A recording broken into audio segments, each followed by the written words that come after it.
مور جتنا اب خوبصورت ہے اس سے کہیں زیادہ جنت میں خوبصورت تھا۔ مور کی خوبصورتی پر سبھی پرندے فدا تھے۔ مور سے ایسی کون سی خطا ہو گئی تھی جس سے اللہ تبارک و تعالیٰ نے مور کو جنت سے نکال دیا۔ اللہ تبارک و تعالیٰ نے جب حضرت آدم علیہ السلام اور اماں حوا کو بنایا اس کے بعد ان کو جنت میں بھیج دیا۔ وہ دونوں جنت میں بہت ہی پرسکون رہتے تھے، بہت ہی لذیذ میوے پھل کھاتے تھے۔ شیطان جنت سے نکالا جا چکا تھا۔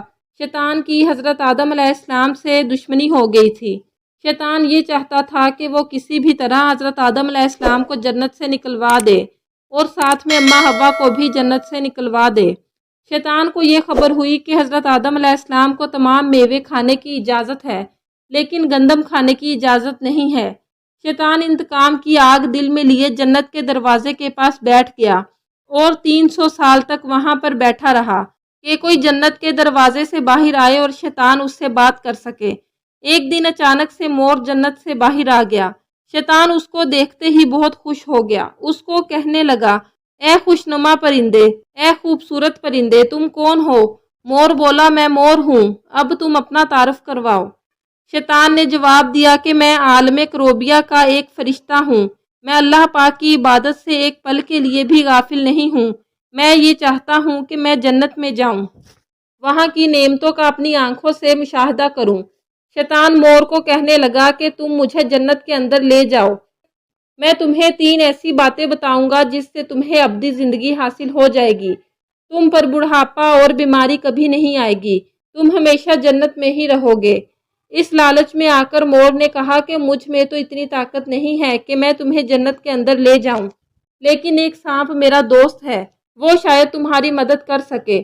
یہ کہہ کر مور سانپ کے پاس آیا، اس کو ساری بات بتائی۔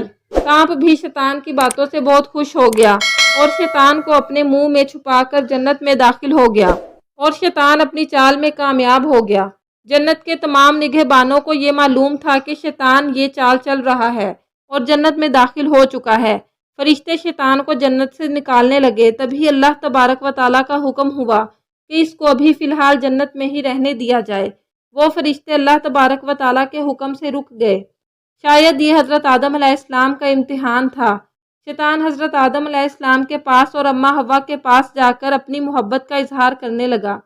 وہ دونوں ہی شیطان کو پہچان نہ سکے کیونکہ ماضی کے مقابلے میں شیطان کی شکل تبدیل ہو چکی تھی۔ شیطان کہنے لگا کہ میں چاہتا ہوں کہ آپ دونوں جنت میں ہمیشہ اسی طرح زندگی گزاریں، ہمیشہ خوش رہیں۔ حضرت آدم علیہ السلام اس کی بات بہت غور سے سننے لگے۔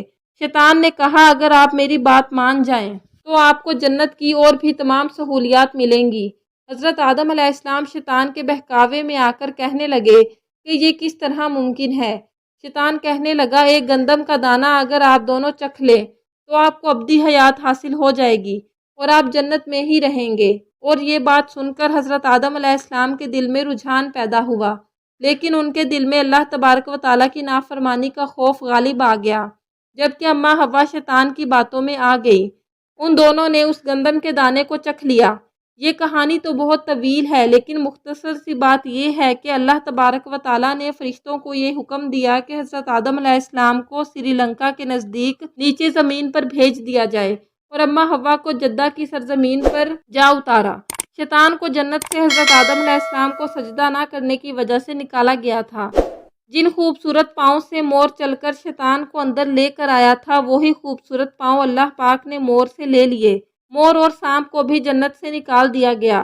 حضرت آدم علیہ السلام اور اماں حوا کافی عرصہ اللہ پاک سے معافیا مانگتے رہے، روتے رہے اور ایک دوسرے سے جدا ہو کر ایک دوسرے کو ڈھونڈتے رہے، اللہ تبارک و تعالیٰ کے آگے دعا کرتے رہے۔